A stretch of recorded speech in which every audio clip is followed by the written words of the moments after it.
announced to him, you just died. He says, yeah, don't worry, man. I just did many times in my life. I said, really? How many? So he's just counting. And we see a scene, very funny actually, scene in which he's just going and remembering every time that he thinks he died. And at the end, he thinks that it's like 4 or 5, maybe 6 of those. So he got 3 more lives to go. And the doctor said, no, that is 8.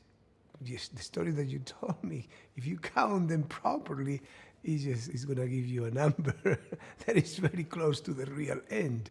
Little by little, he started listening. First of all, the idea that actually the wishing star landed somewhere in the middle of forest. So he started having this idea of maybe I have the opportunity to go over there and recover my life. With the help of these 2 friends, especially Perrito and Kitty, they're going to make him understand the real value of life that he took for granted before, because he got many.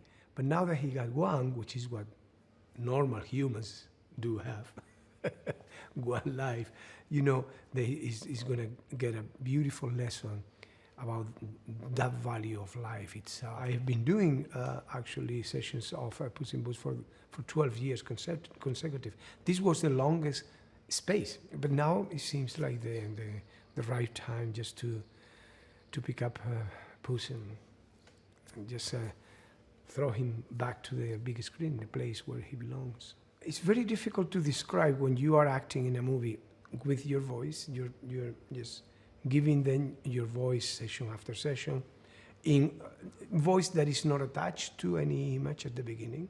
You're totally free to just establish a rhythm in which you're saying your lines. You can go in volumes. You can just touch a number of things, and you just get an agreement with the director and different creators when you are doing it.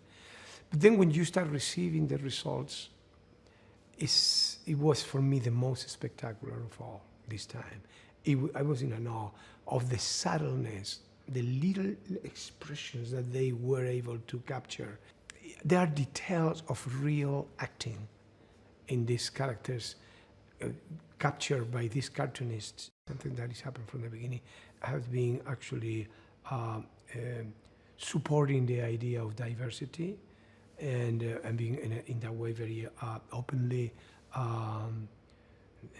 natural as considered human beings, without, regardless, the color of their skin or the accent that they have, or where they're coming from, what is their religion. The fact that the hero has an accent and the bad guys don't, it's very interesting, for our community.